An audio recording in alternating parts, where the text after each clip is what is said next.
बापा माँ को बहुत भल पातु एमती एकुटिया छाड़ी दियोनी कारण से भी तो गोटे माँ माँ ठारू पिला छुआ को अलग करते मु जन्म देथिबा पिला माने मोर हेलेन से भी दिने बुढ़ा हेबे से भी दिने बुढ़ी हाय फैमिली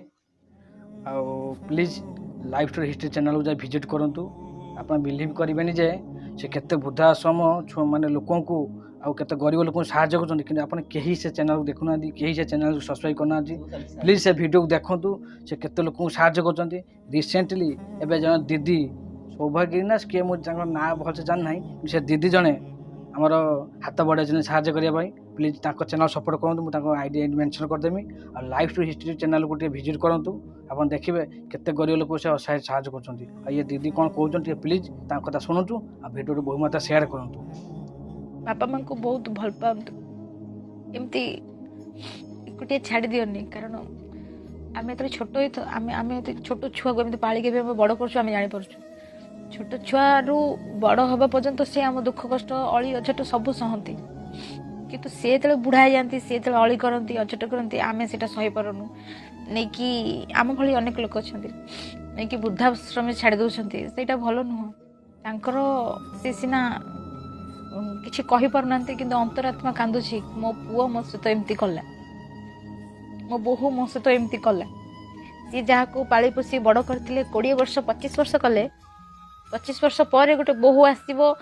से मैनेज करें एमती कि से 5 वर्ष भी चली पारे नहीं कि अनाथ आश्रम छाड़ी वृद्धाश्रम छाड़ी आसे पुओ को से आखि आगे मरिया पर्यंत तो देखिपारे आमती वृद्धाश्रम नहीं छाड़देले पुओ को देखिपार तुमको तुम पुओ ठार जब अलग कर 2 दिन भी अलग कर तुम रहीपर एत वर्ष धरिक अलग कर रखुंट सी भी तो गोटे माँ माँ ठारू पिला छुआ को अलग करते मु जन्म देथिबा पिला माने मोर हेलेन से भी दिने बुढ़ा हेबे से भी दिने बुढ़ी हेबे तांको पुओ भी से अनाथ आश्रम छाड़िबो से समय थाउ थाउ सब किसी सुधारी दियो